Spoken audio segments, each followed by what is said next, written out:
Hi everyone, this is the video for the level 2 only calculations. So those on molar mass, connected bulbs, and van der Waals equation. The first one we're going to look at is a molar mass problem where it's asking you to find the molar mass of a gas. It says, an ideal gas is found to occupy a 90 cubic centimeter syringe at a pressure of 1,583.7 millimeters mercury and a temperature of 22.24 degrees Celsius. What is the molar mass of the gas if there are 0.18 grams of gas in the syringe? Okay, so the first thing to realize in this type of problem is just what is molar mass. So molar mass can be calculated by taking the number of grams of a sample and dividing it by the amount of moles in that sample. So the question gives you the number of grams, and so all you have to do is figure out the number of moles. And because we're given a pressure, a volume, and a temperature, we can use the ideal gas law to find the number of moles. So that ideal gas law is right here, PV equals nRT. So we've got one set of conditions with one missing variable. That tells us we should use the ideal gas law. So I'm going to write down my ideal gas law, PV equals nRT. And I'll write down my conditions. So pressure is 1,583.7 millimeters mercury. Temperature is 22.24 degrees Celsius, and volume is 90 cubic centimeters. Now, because of the units of R being liters, atmospheres per mole Kelvin, we have to have these other variables in matching units. So millimeters mercury is actually going to have to be in atmospheres because this is in atmospheres. So let's go ahead and convert that. So I'm going to put millimeters mercury on the bottom, 1 ATM. That's going to give me 2.0838 ATM. I'm not going to worry about sig figs until the very end here so that I get the most accurate answer possible. Temperature I'll convert to Kelvin, which I know you know how to do. That's 295.39 Kelvin. For volume, this is in cubic centimeters, which is equal to milliliters. And so then I can convert that to liters, which is going to be 0.0900 liters. Okay, so now I've got these variables in the right units, and I can plug them into my equation. So I've got 2.0838 ATM times 0.0900 liters equals number of moles times my R, 0.0821 liters atmospheres per mole Kelvin. And then my temperature is 295.39 Kelvin. Okay, when I solve that for N, I get that N equals 0.007733 mole. Okay, so now I'm going to use that information in combination with how many grams of gas there are in the syringe.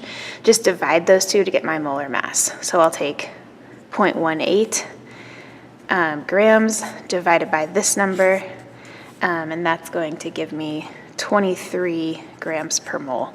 I rounded that to two significant figures because my grams only had two significant figures.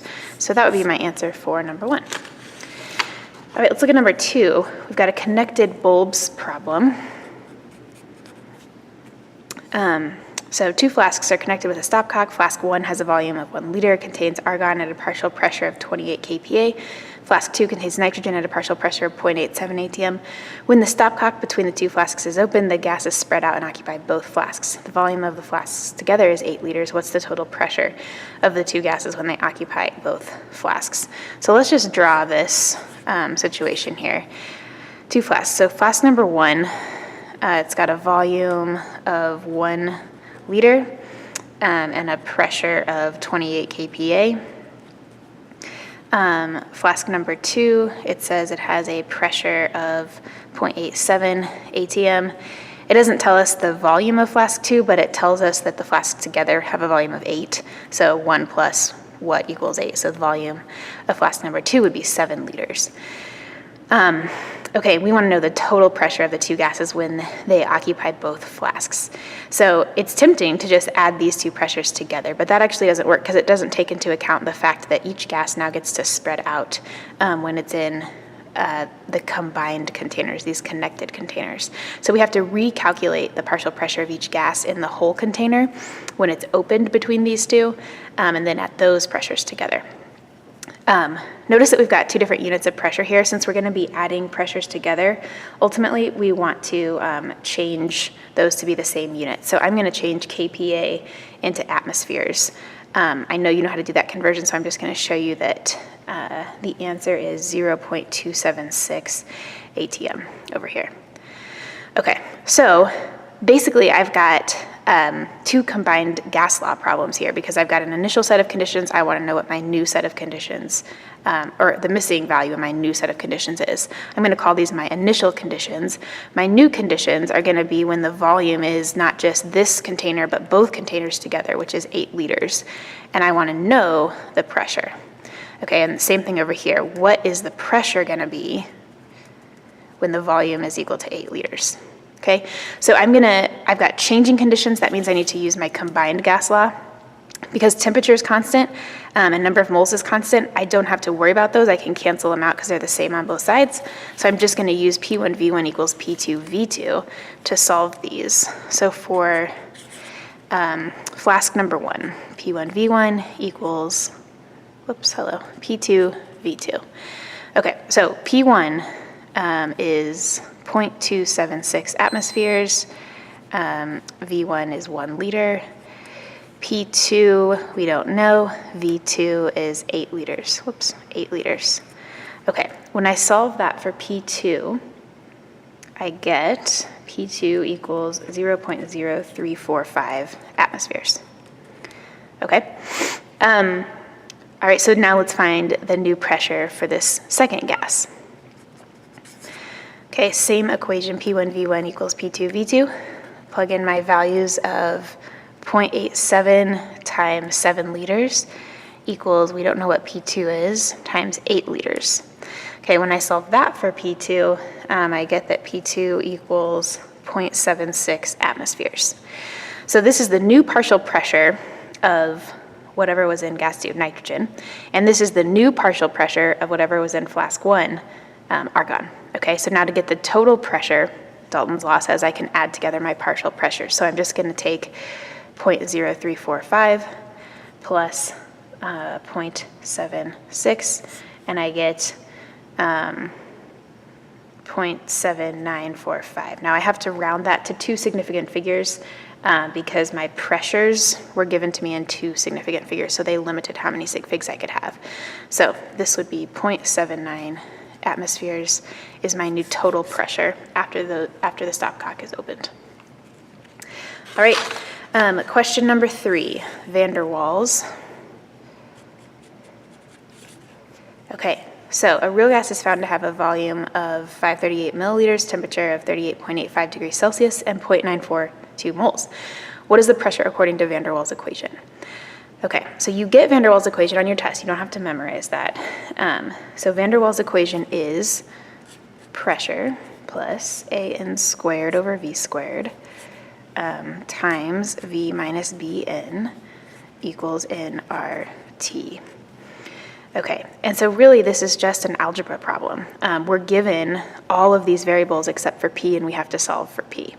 Okay, so the other thing I have to be careful of is my units, because R has those units again of liters atmospheres per mole Kelvin. We have to make sure that all of our variables are in one of those units. So let's start with volume. Volume was 538 milliliters. I need that to be in liters, so that's going to be 0.538 liters. Temperature was given to me in Celsius. I'm going to add 273.15 to that so that I get 312 Kelvin. And then, okay, my number of moles is in the correct unit, 0.942 moles. And then I have A and B right there. So let's go ahead and plug these in. So I've got pressure plus 4.96 times my n squared, so 0.942 squared, divided by v squared, 0.538 squared. Okay, I'm going to multiply that by 0.538 minus b, 0.123 times n, 0.942. Uh-oh, I'm running out of space. Let's do this. Okay. Equals number of moles, so 0.942 times R, so times 0.0821,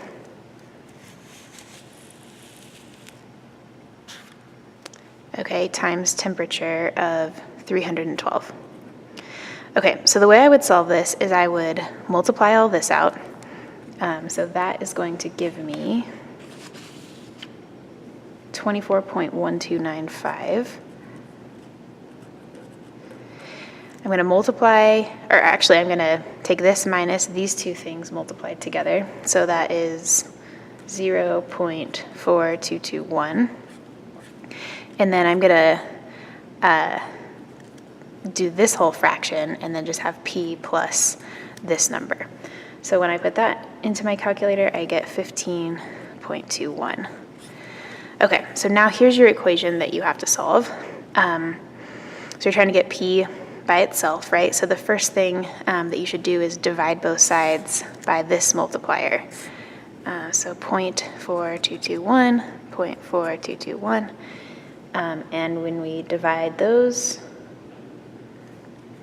we're left with p plus 15.21 on the left side equals 57.165 on the right side. And now we just subtract 15.21. And we get pressure equals 42.0 when I've rounded it to 3 significant figures. And the pressure units are atmospheres because those were the units on R. Okay, so there is your pressure. To check that, you could obviously plug that number back in here and make sure that you get equal things on both sides. Okay, the guided practice you should do with a partner, check the key. If you get stuck or use the hints, we'll use the hint first and then check the key if you still can't figure it out.